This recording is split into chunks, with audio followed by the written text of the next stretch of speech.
Hi guys, Sean Goodman here. I want to take a second and report to you my findings on the national bestseller, The Art of Possibility by Rosamund Zander and Benjamin Zander. And this book really is a motivational book for anybody looking to gain insights into their personal and professional life. There certainly is a focus on education here, but in the typical terms of education, sometimes self-fulfilling education is the best that we can give ourselves.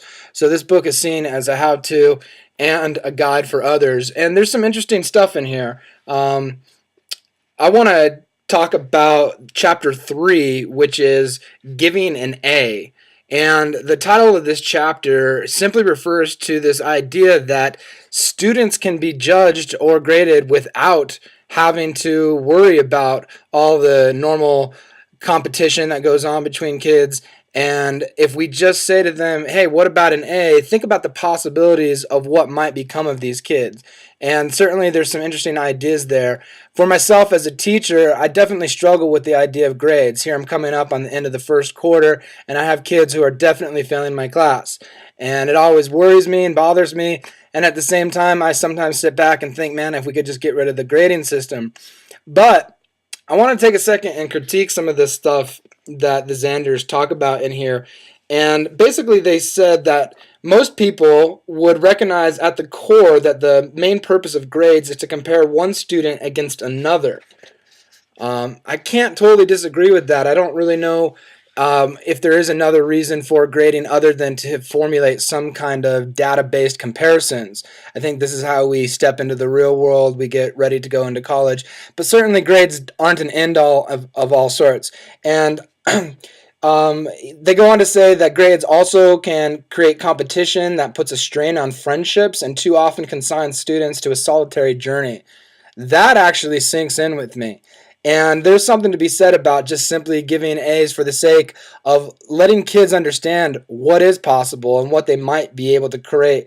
Like Michelangelo says, or is often quoted regarding the block of stone or marble that dwells in a beautiful statue, one only need to remove the excess material to reveal the work of art within. And I think this is probably true of all kids, and regardless of where they come from, what they carry on their way into school, we have to realize that it's more about supporting these kids and nurturing them, giving them a place to experiment and build relationships. And as an educator, I think it's one of our most important responsibilities to build relationships. This is what I've founded a lot of my own personal work on. And I think this utilizes the idea of giving respect and helping others realize who they are themselves. But I still struggle with this concept, living in a standards-based society and in a place that we aren't quite there yet. We aren't quite at the point where we can say that, no, grades don't exist and there is no reason for judgment. But in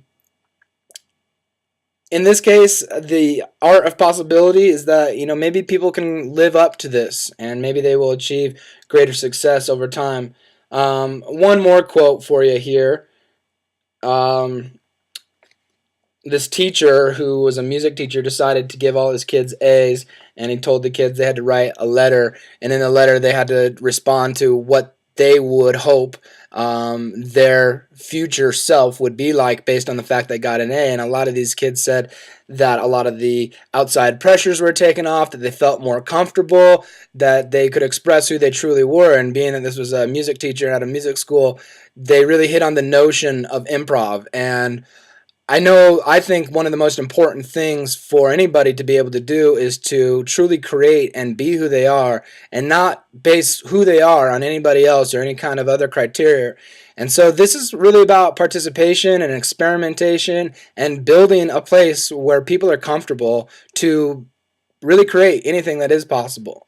So as much as I'm not sure that this idea is going to fit into the public school setting anytime in the near future, I really hope that as educators we take on some of these notions and think about the art of possibility and think about what our classes would look like if we just eliminated grades entirely and weren't so obsessed with the competition and just let our kids become the great performers that we know they are, or the unchiseled block of stone with the statue inside waiting to come out. So yeah, it's great to think about this idea. I would hope that one day we can put it all together. We'll see. I'm not sure if we're quite there yet. The other side of this story that I think is worth bringing up is that giving an A doesn't have to be just to giving our students A's. Giving an A can also be giving the person who cut you off in the road an A, or giving somebody who maybe tried to do the right thing but slipped and wasn't able to get exactly what you wanted out of it, is to give them an A. And basically the idea here is to simply stop passing judgment on everybody all the time. And I think there's a nice quote to finish this up with here from The Art of Possibility. Um, Page 46, Reconstructing Our Past.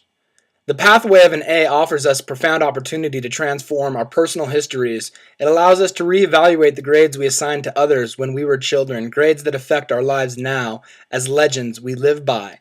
How often do we stand convinced of the truth of our early memories, forgetting that they are but assessments made by a child?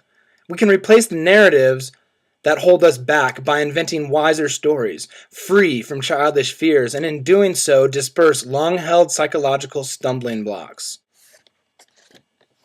Usually, the impetus for transforming your own past will come from a feeling of hopelessness in the present, a sense that you have been through the same frustrating experience time and time again. Our analytic powers don't seem to help, though some of us never weary of exercising them. The people we are involved with seem so fixed in their ways. How can we get them to change? We tend not to notice our own hand in this ill-starred situation. So rarely are we looking in a productive place for the answer. Why not give some attention to the grades we are handing out?